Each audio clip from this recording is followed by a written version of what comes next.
Assalamu alaikum everyone. So today we have Yamaha MT-15, এটা unofficial dual channel ABS, so অনেকে এটাকে BS7ও বলে। তো আজকে আমরা ডিসকাস করব why MT-15 so famous in Bangladesh. এটার অনেকগুলো রিজন আছে, আমার পার্সোনালি মনে হচ্ছে সেগুলো নিয়ে আমি ডিসকাস করব। One of the main reason হচ্ছে এটা লুকস।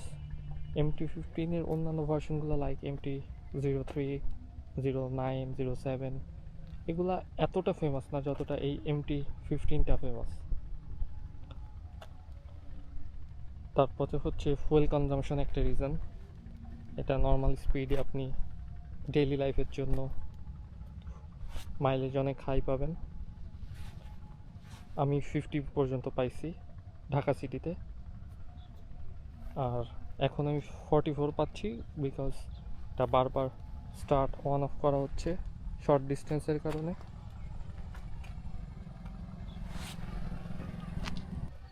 তারপর এটার পাওয়ার 155 সিসি হিসেবে এনাফ, আমি পার্সোনালি মনে করি যে এটা এনাফ। আর একটা রিজন হচ্ছে আমার রিলায়েবিলিটি, এটা অনেক একটা reliable bike. And lastly I think ACI মার্কেটিংটা এটা খুব ভালো করছে, এসিআই বাংলাদেশ, যেটার কারণে এই MT-15টা অনেক ফেমাস। আর একটা রিজন হচ্ছে প্রাইস এটার হাই হওয়ার কারণে অনেকে এটা নিয়ে কথা বলে, কিনতে পারে না। ইউজুয়ালি প্রাইসটা লো হলে সবার কাছে চলে যেত, তখন এটা নিয়ে এতটা হাইপ আবার সবাই থাকতো না যতটা এখন এটা নিয়ে হাইপ, বিকজ এটার প্রাইস হচ্ছে 5+, 5,30,000 এরকম। তো চলেন এটা নিয়ে একটু ডিসকাস করি। এটা আমার first bike review, I hope দেখার মতো মোটামুটি হবে। সো ফার্স্টে ফ্রন্ট নিয়ে শুরু করি। তো এটা ফ্রন্টে হেডলাইট, যেটার কারণে হচ্ছে ফ্রন্ট লুকের কারণে এটা বেশি সেল হয়। লুকসটা বেস্ট, বাংলাদেশে যতগুলো বাইক আছে আমি পার্সোনালি মনে করি এটার লুক সব থেকে বেটার। এটা হচ্ছে হেডলাইটটা, bi functional LED headlight. Tail লাইটটাও এলইডি, এটা নিয়ে পরে কথা বলবো। তারপর ইন্ডিকেটার দুইটাও এলইডি। তারপর এটা আছে USD suspension mean upside down suspension. Front হুইলে 100/80 টিউবলেস টায়ার এটা ফ্রন্টে। দেন ফ্রন্ট ডিস্ক হচ্ছে আপনার 282 mm ডিস্ক ABS। তারপর সাইড প্রোফাইলে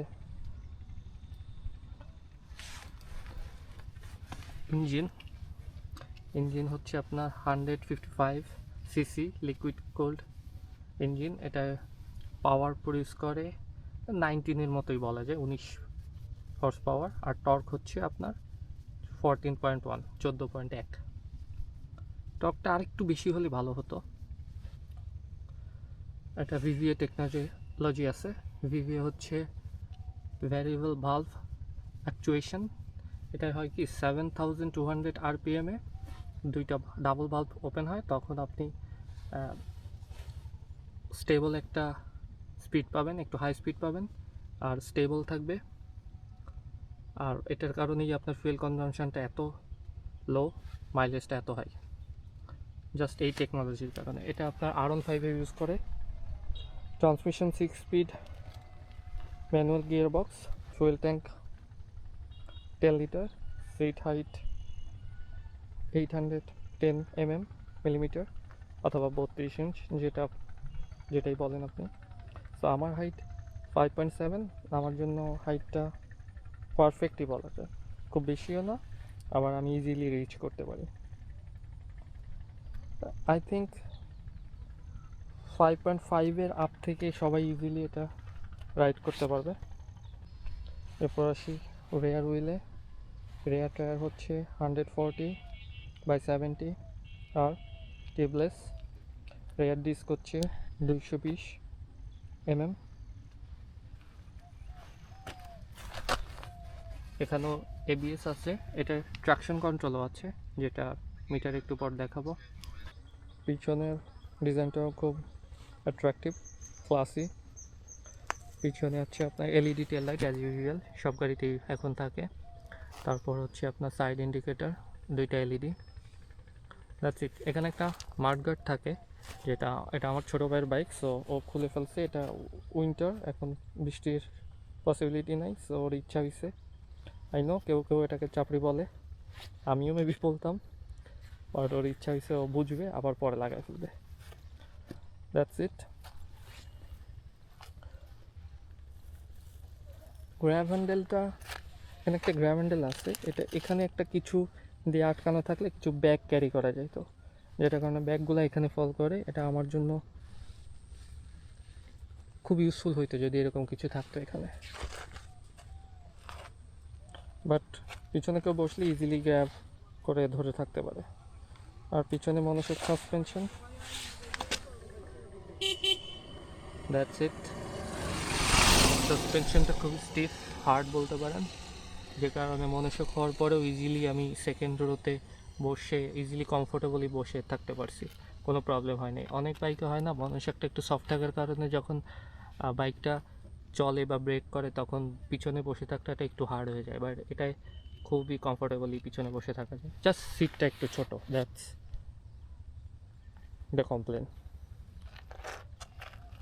বাট লুকের জন্য সিটটা ছোট করা হয়েছে, সিট বেশি বড় থাকলে লুকটা এতটা সুন্দর অ্যাগ্রেসিভ হইতো না। চলেন এখন ইনস্ট্রুমেন্ট ক্লাস্টারটা অন করি।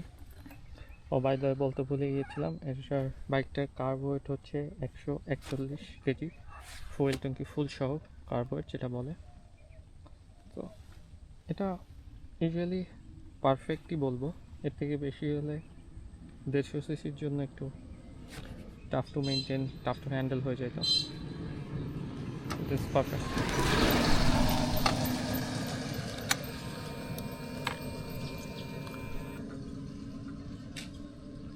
সো এখানে কয়টা ইন্ডিকেটর লাইট আছে। ফার্স্ট এটা হচ্ছে নিউট্রাল, তারপরটা টিসিএস ট্র্যাকশন কন্ট্রোল, এটা ইঞ্জিন ওয়ার্নিং সাইন। রাইট সাইডে আছে আপনার ইন্ডিকেটর,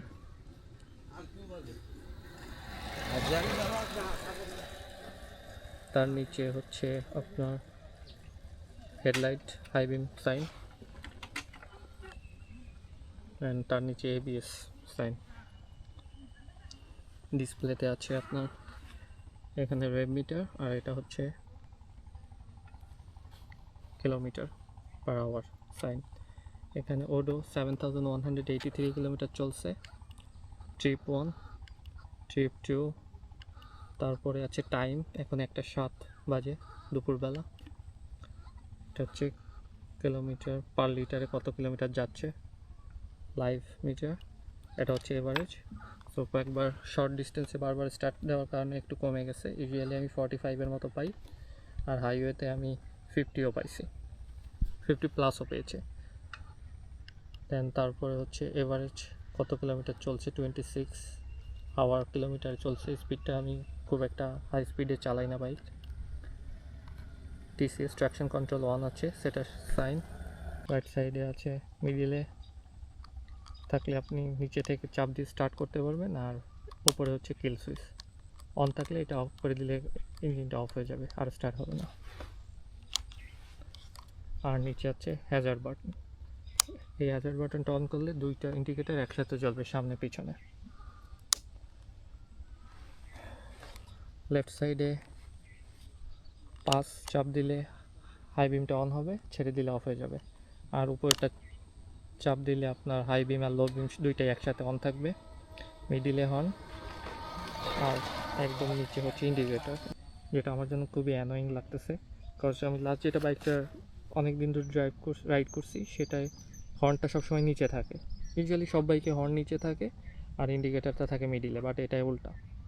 এটা মাঝে মাঝে আমি হর্ন চাপ দিতে যে এখানে চাপতেছি। সো এটা হর্ন, এটা ইন্ডিকেটর লেফট রাইট, মিডিলে চাপ দিলে অফ। চলেন এখন বাইকটা স্টার্ট দিয়ে আর একটু রাইড করে দেখি।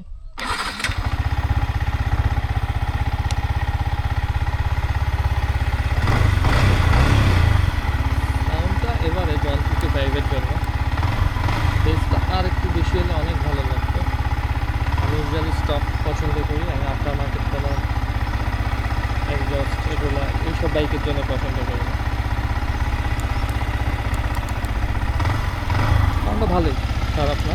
ও আর একটা জিনিস বলতে ভুলে গেছি, এটা হচ্ছে আপনার লিকুইড কুল ইঞ্জিন। এটা রেডিয়েটরটা এখানে দেখা যাচ্ছে, চলেন এটা একটু লাস্টলি দেখাই দেয়। এটা হচ্ছে আপনার লিকুইড কুল ইঞ্জিন, এই যে রেডিয়েটরটা, এটা কুলেন্ট বক্স। অনেকে এইটা লাগায়, এটা আসলে লাগানো উচিত না। আমি বলবো যে এটা কখনো ইউজ করবেন না, কারণ হচ্ছে রেডিয়েটরটা যে সাইজে ইয়ামাহা বানাইছে এই সাইজটা খুব একটা বেশি বড় না। সেটা যদি আপনি এইভাবে এটা লাগায় ব্লক করে দেন, তাহলে ইঞ্জিনে হাওয়া টানতে, রেডিয়েটারে হাওয়া টানতে একটু কম্প্রোমাইজ হবে। তো সেটা করা উচিত না। এটা আমার ভাই ওর ইচ্ছা হয়েছে লাগাইছে, আমি বলছি সামারে খুলে ফেলতে। That's it. চলেন এখন একটু রাইড করি। সো চলেন এখন একটু কুইক এক্সেলারেট করে দেখি বাইকটা। Let's put it to the test.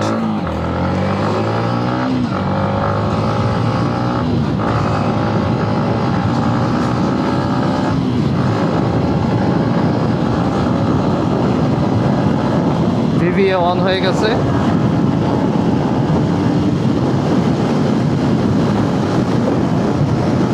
I think that's enough.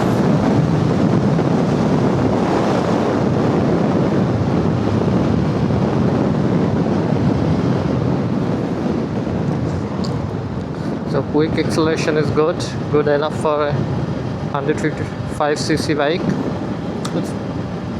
I am satisfied. I don't know আপনাদের কেমন লাগবে।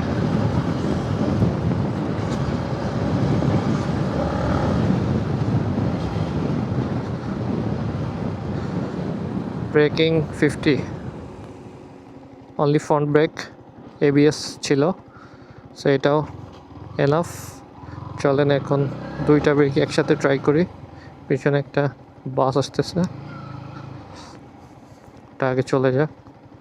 Guys remember, safety first.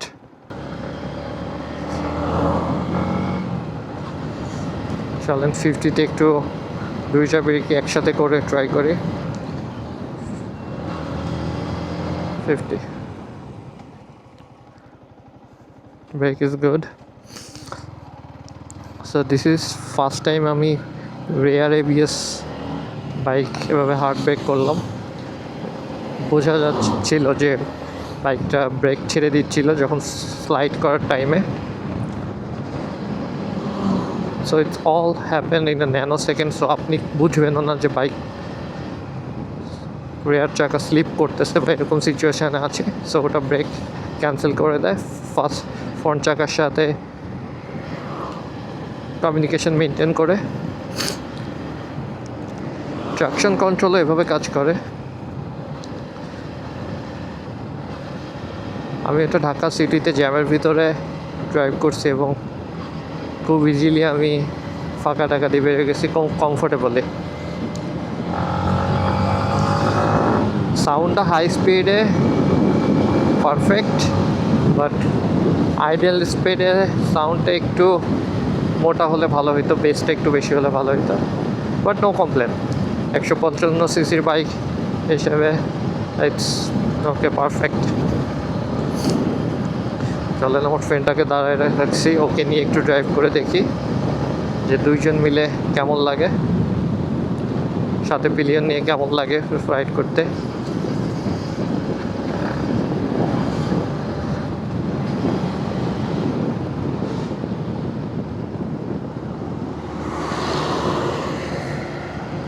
So if you don't know what traction control is, traction control হচ্ছে পিছনের বাইকটা যখন আপনি বালি কাদার ভিতর বাইক চালাবেন, এক্সেলারেট করবেন, বাইকটা চাকাটা ঘুরবে জায়গায়, তো তখন ওটা ফ্রন্ট বাইকের কম্পিউটারটা ফ্রন্ট চাকার সাথে কমিউনিকেট করে দেখে যে ফ্রন্টের চাকাটা যদি এক জায়গায় আছে এবং পিছনেরটা যদি ঘুরতেছে, তখন ওটা এক্সেলারেটটা কাট করে দেয়, ইঞ্জিন পাওয়ারটা কাট করে দেয়, তখন ওটা আর স্কিড করে না, তখন আপনি ইজিলি হ্যান্ডেল করতে পারবেন বাইকটা ইজিলি। এটা খুবই ভালো একটা, এইগুলো গাড়িতে ইউজুয়ালি অনেক আগে থেকে আছে, সুপার বাইকেও অ্যাভেলেবেল। সো এখন বাংলাদেশে এন্ট্রি লেভেল বাইকগুলোতেও 150cc এই বাইকগুলোতেও এখন কমন হয়ে যাচ্ছে আস্তে আস্তে।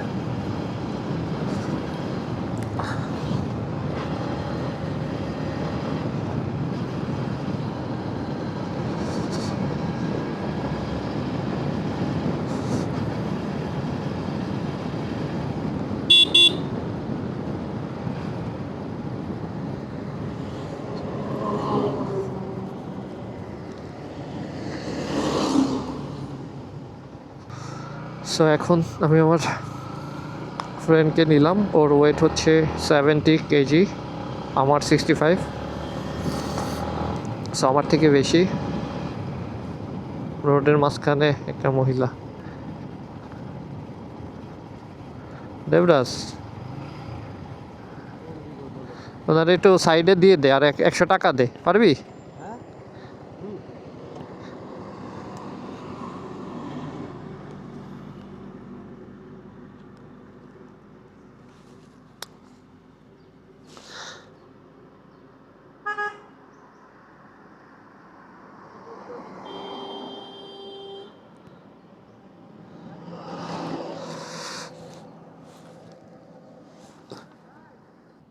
তাকে একটু রাস্তার সাইড করে দিলাম।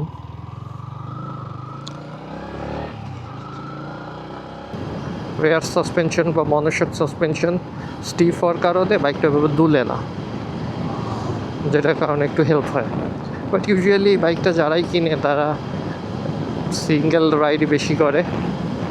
রেয়ার টাইমে সাথে কেউ থাকে তখন একটু আস্তে স্লো চালাইলেই হচ্ছে, but overall it's a good bike.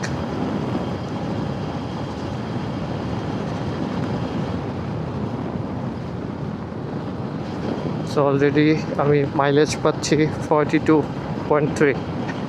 এত ফাস্ট এক্সেলারেট করার পরেও ভালোই মাইলেজ দিচ্ছে। Is it the best bike in Bangladesh? অ্যান্সারটা হচ্ছে yes and no, that depends on you. আপনার যদি ইয়ামাহা নেকেড স্পোর্ট এই সিসির এই সেগমেন্টের বাইক ভালো লাগে তাহলে এটা ডেফিনেটলি বেস্ট বাইক। আর আপনার যদি আমার ভালো না লাগে, নেকেড স্পোর্ট ভালো না লাগে, তাহলে এটা আপনার জন্য বেস্ট বাইক না, but it is one of the best bike. Second question is, do I have to have it? Do you have to have it? এটারও দুইটা answer, yes if you have money, no if you don't have money. So like আপনার যদি easily আপনি এটা afford করতে পারেন then you can go for it. And যদি এটা আপনার কাছে টাকা নাই, আপনার এইটা সেল করতে হবে, ওইটা সেল করতে হবে, এর কাছে টাকা চাইতে হবে, ওর কাছে টাকা চাইতে হবে, অনেক কষ্ট হবে, তাহলে আমি মনে করি এটা ইটস নট ওয়ার্থ দ্যাট। আপনি ইজিলি অন্য যে কোনো 155, 150, 160cc ইন্ডিয়ান বা অন্য জাপানি কিছু আছে, এগুলা ইজিলি অ্যাফোর্ড করতে পারবেন। সো ওটা নেওয়া উচিত। So that's it, that's all for today. So একটু প্লিজ লাইক, শেয়ার, কমেন্ট একটু সাপোর্ট করবেন। হোপফুলি আমি আরও বেটার বাইক রিভিউ করতে পারবো।